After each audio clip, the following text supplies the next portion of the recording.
Efesus pasal 1, hari Selasa tanggal 19 Mei 2026. Salam dari Paulus, Rasul Kristus Yesus, oleh kehendak Allah, kepada orang-orang kudus di Efesus, orang-orang percaya dalam Kristus Yesus. Kasih karunia dan damai sejahtera dari Allah Bapa kita dan dari Tuhan Yesus Kristus menyertai kamu. Sekarang kita sudah mulai lebih familiar dengan cara penulisan Rasul Paulus ya, karena kita sudah mulai dari Roma, kita baca 1 Korintus, 2 Korintus, kemudian Galatia, sekarang Efesus kembali. Saya udah bagi sebelum-sebelumnya bahwa setiap kali surat Paulus itu dimulai dengan salam, dia memperkenalkan dirinya dari Paulus, dan kadang dia ada orang lain yang ditemanin dia perkenalkan, dan ini dia selalu perkenalkan dia Rasul Kristus Yesus oleh kehendak Allah, bukan karena kemauannya sendiri, tetapi Tuhan yang berkehendak dia menjadi rasul. Dan dituliskan kepada siapa tulisannya, selalu begitu ya, kita lihat. Jadi saya senang sekali karena bisa lebih kenal gimana gaya penulisan Paulus. Selalu dimulai dengan itu, dan selalu ada juga kasih karunia dan damai sejahtera dari Allah Bapa kita dan dari Tuhan Yesus Kristus menyertai kamu. Dia selalu tutup kata salamnya dengan kasih karunia, karena dia sangat tahu bahwa kasih karunia Tuhanlah yang menyelamatkan. Dia selalu memberikan itu di awal surat-suratnya, bahwa kasih karunia dan damai sejahtera. Kalau kita punya damai sejahtera dari Allah, hidup kita tentram. Badai bisa menggoncang kehidupan kita, tetapi kalau damai sejahtera Allah, yang kalau kita ingat janji Yesus itu sebelum naik ke surga, sebelum dia ditangkap, dia katakan, damai sejahteraku kutinggalkan bagimu.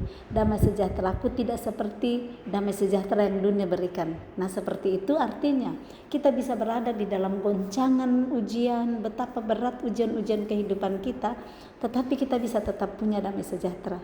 Sementara kalau yang menggantungkan damai sejahtera kepada keadaan, kepada dunia, hanya damai sejahtera saat keadaan baik-baik saja. Saat tidak ada badai, saat tidak ada masalah, baru damai sejahtera. Tapi ada sedikit masalah, langsung tidak damai sejahtera. Ini perbedaan orang-orang yang mau mengandalkan Tuhan Yesus, yang mau menerima Yesus dalam hidupnya. Nah, kasih karunia dan damai sejahtera dari Allah inilah yang Paulus doakan untuk setiap jemaat di setiap tempat dia tuliskan suratnya. Nah, kita masuk ke perikop kekayaan orang-orang yang terpilih. Wow, ternyata orang-orang yang terpilih itu mempunyai kekayaan. Nah, kita akan lihat apa yang menjadi kekayaan orang-orang terpilih versi Paulus kepada jemaat di Efesus. Nah, sedikit tambahan, kitab Efesus ini ditulis Rasul Paulus dari penjara, dan dia kirim kepada orang-orang Kristen di Asia Kecil, nah khususnya di Turki. Nah, dia tulis dari dalam penjara. Biasanya kalau udah di dalam penjara orang, artinya ada masalah ya. Kadang kita bisa lihat penjara itu bukan cuma jeruji besi, tetapi penjara masalah, penjara sakit penyakit. Orang biasanya lebih fokus ke dirinya. Yang penting urusanku beres, yang penting masalahku selesai, nggak mikirin orang lain. Tapi Paulus memberikan keteladanan. Dari dalam penjara dia masih memikirkan keadaan jemaat-jemaat di tempat-tempat yang lain. Dia nggak pikirkan dirinya sendiri yang lagi di penjara. Penjaranya pun nggak enak-enak, bukan penjara luks. Penjaranya penjara yang kalau yang sudah pernah ke Roma katanya melihat itu, saya belum pernah lihat ya, dari atas bisa kalau orang buang air kecil bisa turun ke tempatnya Rasul Paulus, tapi dia nggak mementingkan diri sendiri, dia nggak egois. Dalam penderitaannya seperti itu, dia tetap punya hati supaya orang lain bisa mengenal kebenaran, dan supaya orang lain dia kasih tahu kebenaran-kebenaran itu. Nah, ini dia tulis dengan perikop kekayaan orang-orang yang terpilih dari dalam penjara. Dia mau membagikan kepada orang-orang yang tidak terpenjara, yang hidupnya enak-enak, yang tidur di kasur tebal, yang bisa makan enak sesuai yang dia mau, yang bisa pergi liburan. Dituliskan oleh orang yang sementara terpenjara dalam keadaan jasmani menderita. Kita baca ayat ketiga. Terpujilah Allah dan Bapa Tuhan kita Yesus Kristus, yang dalam Kristus telah mengaruniakan kepada kita segala berkat rohani di dalam sorga. Siapa yang patut dipuji? Allah dan Bapa Tuhan kita Yesus Kristus. Siapa ini Allah Bapa Tuhan kita dalam Yesus Kristus? Dia telah mengaruniakan kepada kita. Telah, artinya sudah ada. Dia enggak bilang akan. Ini kata telah, di dalam Kristus telah mengaruniakan kepada kita. Masuk kepada kita juga hari ini kalau kita mau percaya. Telah mengaruniakan kepada kita segala berkat rohani di dalam surga. Bukan cuma 1, 2, 3, 10 berkat rohani dalam surga, tetapi segala berkat rohani dalam surga. Kalau kita bisa sadar ini, seperti yang Paulus sudah tuliskan di kitab sebelumnya, apakah kamu sudah sadar, ujilah dirimu kalau Yesus benar-benar ada di dalam kamu. Saat kita juga mau sadar bahwa kita telah dikaruniai segala berkat rohani di dalam surga. Sudah ada, tetapi kita perlu cairkan lagi nantinya. Seperti kalau kita punya deposito di bank, nggak bisa kita ambil itu uang kalau kita nggak ikuti peraturannya untuk bisa cairin uang yang ada. Uang ada, kita tahu bahwa di rekening kita di deposito ada 100 juta misalnya, tapi nggak bisa datang begitu saja ambil atau tarik dari kartu ATM yang nggak seperti rekening yang lain. Nah seperti ini, segala berkat rohani di dalam surga telah dikaruniakan oleh Allah kepada kita, tapi kita butuh teknik-teknik, ada step by step supaya kita bisa tarik ini deposito yang Tuhan sudah berikan. Nah, jadi ini yang kita perlu pelajari supaya kita bisa terus merasakan damai sejahtera. Itu kan berkat rohani di dalam surga. Apa kunci-kuncinya? Kemarin kita sudah bagi ya, saya sudah bagi Yesaya 48 ayat 17 dan 18. Jika sekiranya engkau mengikuti perintah-perintahku, memperhatikan perintah-perintahku, maka damai sejahteramu akan seperti sungai yang tidak pernah kering dan seperti ombak di pantai yang tidak pernah berhenti. Nah seperti itu kuncinya. Nah tapi kalau kita nggak perhatikan perintah Tuhan, mau damai sejahtera nggak bisa lah. Kalau kita bohong-bohong, kita munafik, kita cemburuan, pasti damai sejahtera banyak tercuri dari kita. Tapi kalau kita ngikutin perintah Tuhan, berkat rohani yang sudah disediakan dan diberikan Tuhan dalam surga, tinggal kita cairkan dan kita bisa ambil. Yang berikut ayat yang keempat. Sebab di dalam dia ini Yesus. Sebab di dalam dia Allah, ya Elohim ya, dalam bahasa Ibraninya Allah itu Elohim, telah memilih kita sebelum dunia dijadikan. Wow, kalau kita sadar ini bahwa di dalam Yesus Elohim telah memilih saya sebelum dunia dijadikan, supaya kita kudus dan tak bercacat di hadapannya. Harapan Tuhan saat memilih kita supaya kita kudus dan tak bercacat di hadapannya. Tetapi sesudahnya akibat dosa kita menjadi cacat, kita menjadi tidak kudus di hadapannya. Tetapi dengan kasih-Nya Dia kirimkan anaknya yang tunggal supaya kita yang sudah tidak kudus, kita yang tak bercacat di hadapannya, yang sudah bercacat di hadapannya, saat kita mau terima Dia, kita ikuti perintahnya, kita dikuduskan kembali, kita menjadi tidak bercacat lagi. Jadi itu butuh pengerjaan, tetapi pengerjaannya itu dengan mempercayai Dia bahwa Dia sanggup untuk mengerjakannya melalui hidup kita. Kita perlu percaya terlebih dahulu.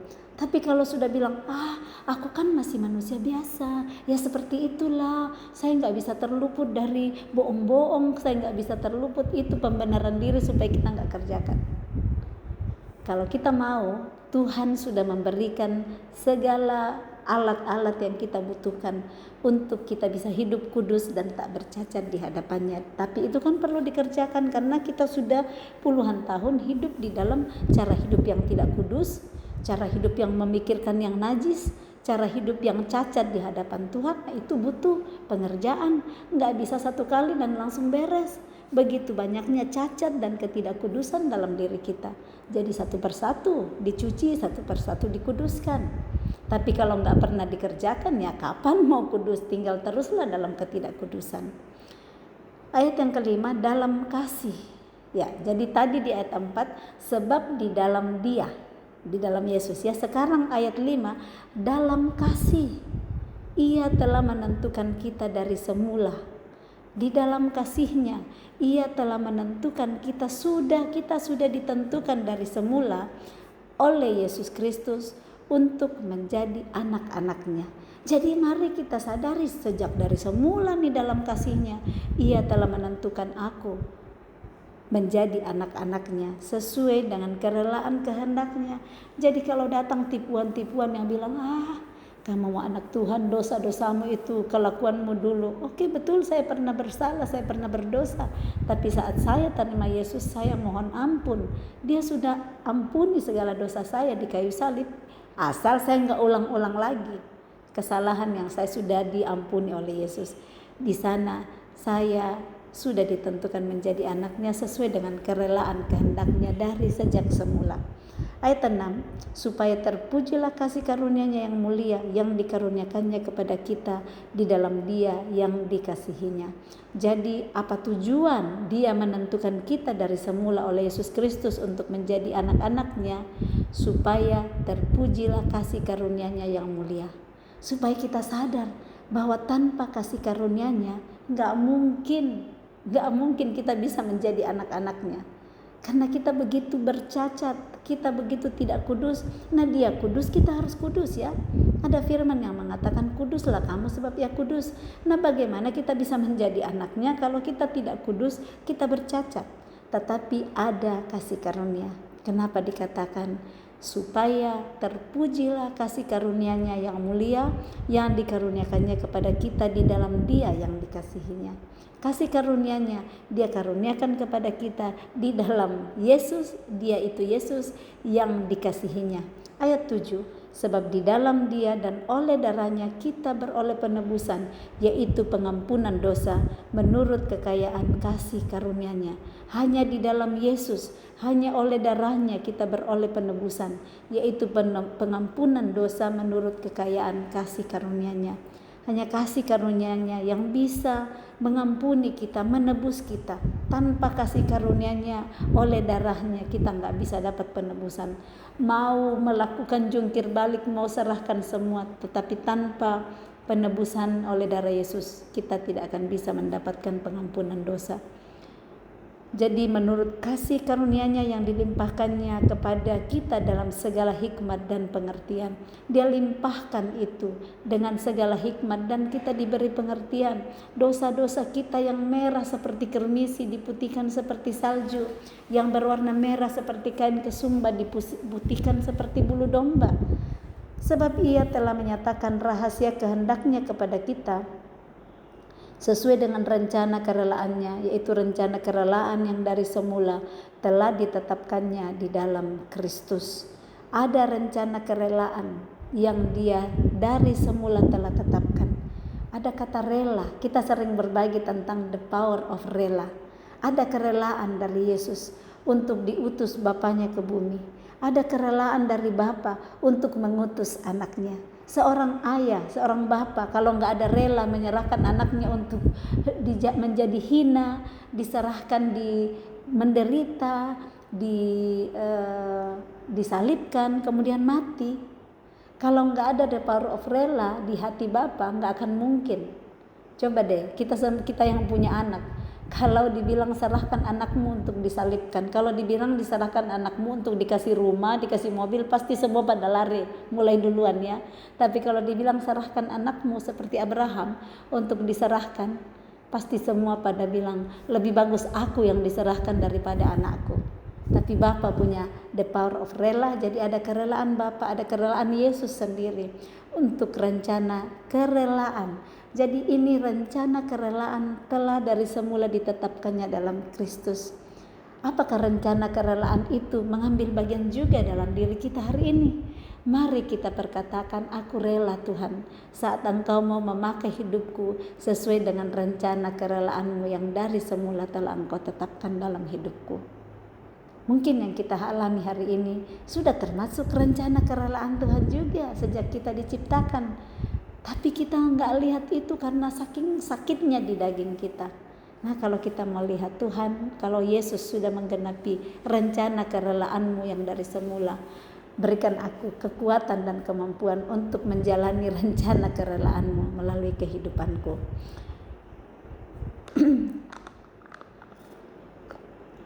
yaitu rencana kerelaan yang dari semula telah ditetapkannya di dalam Kristus. Ayat 10, sebagai persiapan kegenapan waktu untuk mempersatukan di dalam Kristus sebagai kepala segala sesuatu, baik yang di sorga maupun yang di bumi. Aku katakan di dalam Kristus, karena di dalam Dialah kami mendapat bagian yang dijanjikan.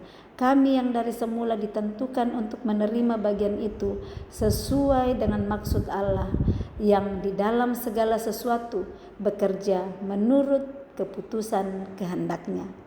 Allah di dalam segala sesuatu bekerja menurut keputusan kehendaknya. Makanya Yesus bilang, Bapa, jadilah kehendakmu. Bukan kehendakku yang jadi, melainkan kehendakmu lah. Apakah kita rela juga berkata, Bapa, jadilah kehendakmu. Bukan kehendakku yang jadi, melainkan kehendakmu. Kita sering maksa-maksa, Bapak kehendakku yang jadi, aku mau yang saya pikir hari ini juga Tuhan, saya nggak mau tunggu besok Tuhan. Kita main paksa-paksaan. Tetapi kita tahu di sini Paulus menuliskan bahwa Allah di dalam segala sesuatu bekerja menurut keputusan kehendaknya, supaya kami yang sebelumnya telah menaruh harapan pada Kristus boleh menjadi puji-pujian bagi kemuliaannya. Kembali Paulus mengatakan kata ini bahwa supaya kami, dia enggak sombong dalam hal ini. Dia enggak sombong dengan anak-anak rohaninya. Dia katakan yang sebelumnya telah menaruh harapan pada Yesus. Saat kami menaruh harapan pada Yesus, ini yang dia katakan, kami boleh menjadi puji-pujian bagi kemuliaannya. Dia sudah sampaikan ini di pembacaan sebelumnya di Galatia bahwa mereka memuliakan Allah karena aku.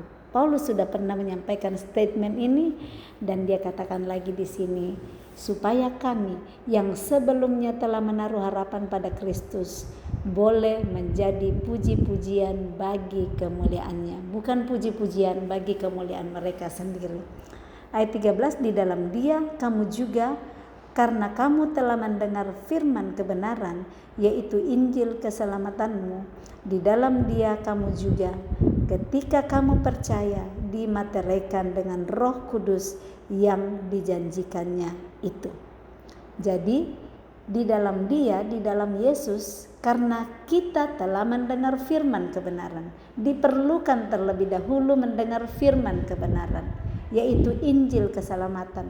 Artinya kalau kita tidak mendengar firman kebenaran, yaitu Injil keselamatan yang di dalam Dia, di dalam Yesus kita percaya, ketika kita mendengar itu kita menjadi percaya, dimateraikan dengan Roh Kudus yang dijanjikan. Saat kita percaya itulah kita dapat damai sejahtera yang tidak seperti dunia berikan. Pada saat kita percaya itulah saat kita terima Yesus, Roh Kudus otomatis berdiam, menetap di dalam kita. Tetapi Roh Kudus bisa menetap tapi enggak diajak-ajak ngomong, ya diam aja Roh Kudusnya. Ditaruh aja di ruang tamu, duduk sendirian 24 jam. Kita sibuk WhatsAppan ke sana kemari, kita sibuk Facebookan, kita sibuk IG. Roh Kudus tinggal sendirian. Maukah kita ngajak Roh Kudus ngobrol? Roh Kudus, aku mau ke sini loh. Apa maksudmu di sini? Siapa yang kau mau pertemukan dengan aku? Gimana caranya bicara nanti? Roh Kudus tuntun aku, apa yang aku mau katakan. Nah, seperti inilah saat kita percaya, mempercayakan hidup kita dituntun oleh Roh Kudus, yang mana Yesus Allah Bapa, Allah Anak dan Roh Kudus bekerja bersama-sama. Elite thinker, the power of unity, bertiga. Ayat 14, dan Roh Kudus itu adalah jaminan bagian kita sampai kita memperoleh seluruhnya, yaitu penebusan yang menjadikan kita milik Allah untuk memuji kemuliaannya. Doa untuk pengertian tentang kemuliaan Kristus. Ayat 15, karena itu setelah aku mendengar tentang imanmu dalam Tuhan Yesus dan tentang kasihmu terhadap semua orang kudus, aku pun tidak berhenti mengucap syukur karena kamu, dan aku selalu mengingat kamu dalam doaku.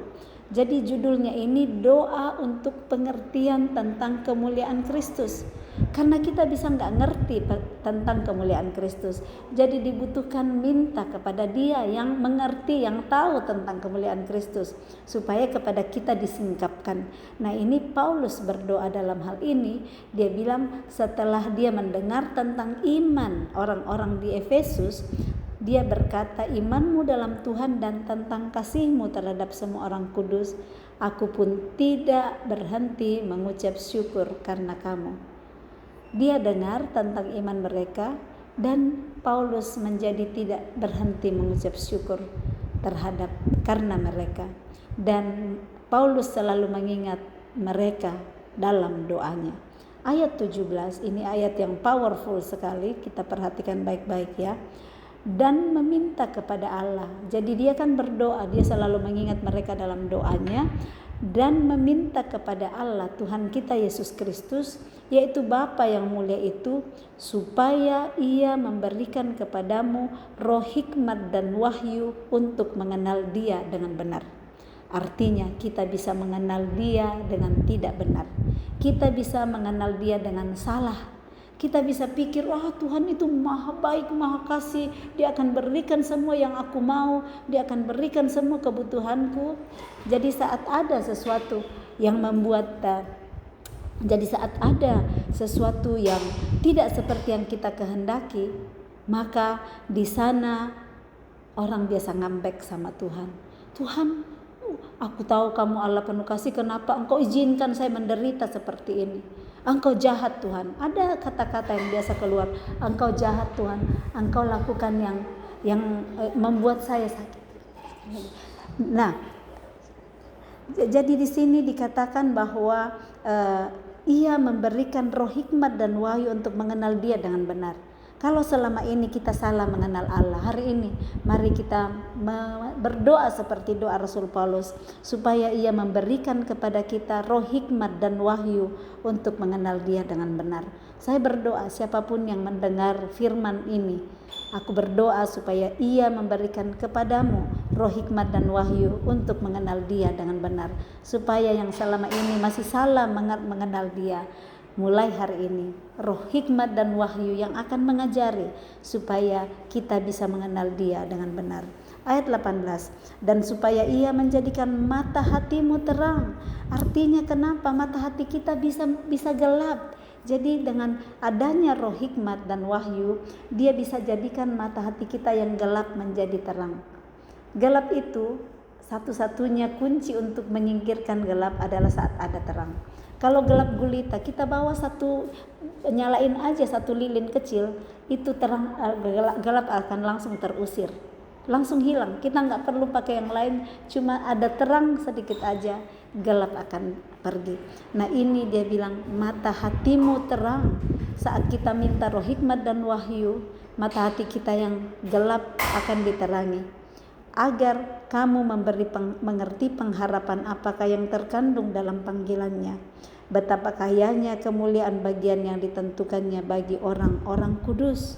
Supaya saat kita mempunyai mata hati menjadi terang, kita akan ngerti pengharapan apa yang terkandung dalam panggilannya, supaya kita nggak berhenti berharap, tetapi terus berharap dan tahu betapa kayanya kemuliaan bagian yang ditentukannya bagi orang-orang kudus.